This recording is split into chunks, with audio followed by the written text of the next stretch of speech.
With lots of recent Star Wars projects attempting to focus on the period after Return of the Jedi, we have yet to get much for New Republic troopers from LEGO.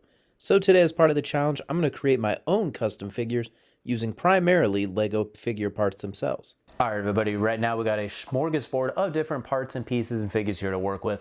Let's go ahead and clear this out of the way and we can go ahead and get started. First things first, we are going to start off with the body of this clone trooper right here. Let's get that a little closer so you can see.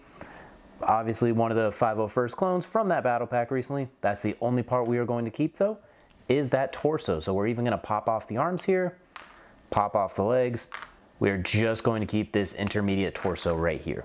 So you can see, I like the blue that is on it. Let me go ahead and just lock that in a bit.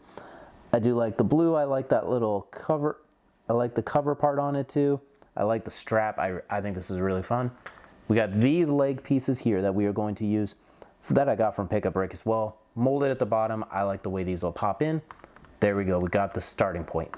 Next, what we're going to do here, let's go ahead and zoom in, take a look what we got going on here. That's our look here. Next thing we're going to do, we're going to take this here clone, just like the 501st one, but we're just going to take the arms. That is the only thing we want. We want to give these guys blue arms. So let's go ahead and pop the blue arms on right here.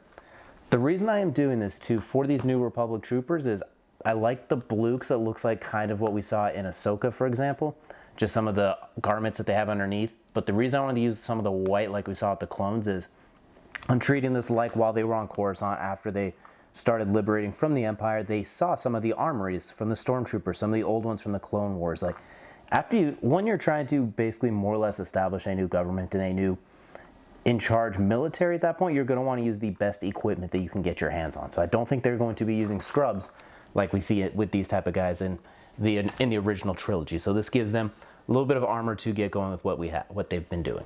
Next up, as we mentioned too, we're going to go and pop on the head, and we're going to pop on this here. So that is what we're going to have. This is going to be our base starting point. So let's go ahead and take a look at what all three of them look like now. And here we are taking a look at our New Republic troopers. I like the blue legs, the blue arms, the classic Fleet Trooper helmets, and those 501st Specialist bodies. Really give them a nice pop off and make them look like a true military force as opposed to the ragtag bag of freedom fighters they were in the original trilogy and right afterwards. Let's go and take a look at all four of them. There is one mild issue we have as we look at all four of these, and that is of course that they look exactly the same. They all might as well be clone troopers at this point. So next thing we're going to do, we're going to go and spice these bad boys up really quick. Let's go and start by meeting our first figure here. We will meet Arquidus, a descendant of Mandalorian commandos who fled from the planet following the siege of Mandalore in 19 BBY.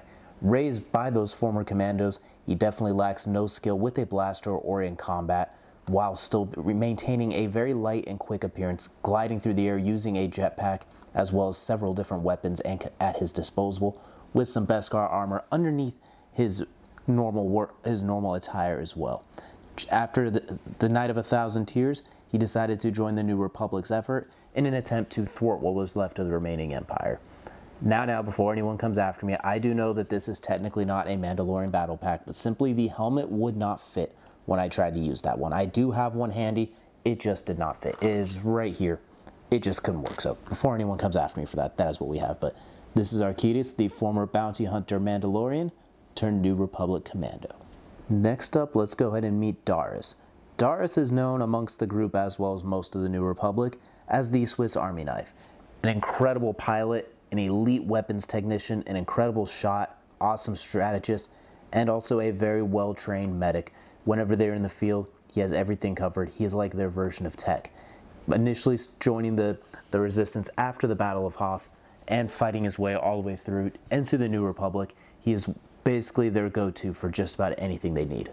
Our next trooper is Captain Cardina, easily the best shot in the entire army, an elite sniper with precision that is completely unmatched.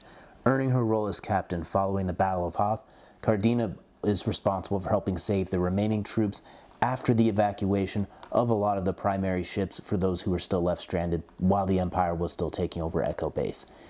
Her role in combat has been lauded by many, and she is very well on her way to being one of the elite members in the entire New Republic's army. And last but certainly not least, we got the athletic warrior known as Narsok.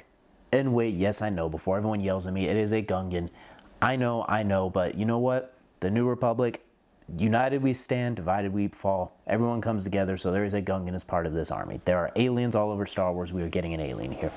But Narsak, the Gungan warrior, used primarily for his athleticism and ability to assist in underwater recon missions, has earned his stripes with his ability to take out multiple enemies at once, while also being able to sneakily help with recon in various terrains and being able to communicate with different species. And now that we got our 4 elite soldiers come together and now we got a chance to introduce them, it's time to put them all into a mock so we can see them all in action. On the planet of Vardos, with what's left still showing support to the Empire despite Operation Cinder, Lieutenant Arcos and his squadron of troopers have captured a former admiral from the Clone Wars who has been working against the Empire since its inception on the planet. Knowing the importance of this rescue and not wanting to draw too much attention, the New Republic sent an Executor Squad to rescue the former admiral and hopefully take in Lieutenant Arcos as well. Arcos was ready and had his best troopers and some extra forces on standby in case he should need to make an escape. And yes, as you can see, part of this is from that build in my last video about Stormtrooper mocks, including the created Lieutenant Arcos. All of it is just added on to this mock because frankly I just wanted to expand on it like I said in that video.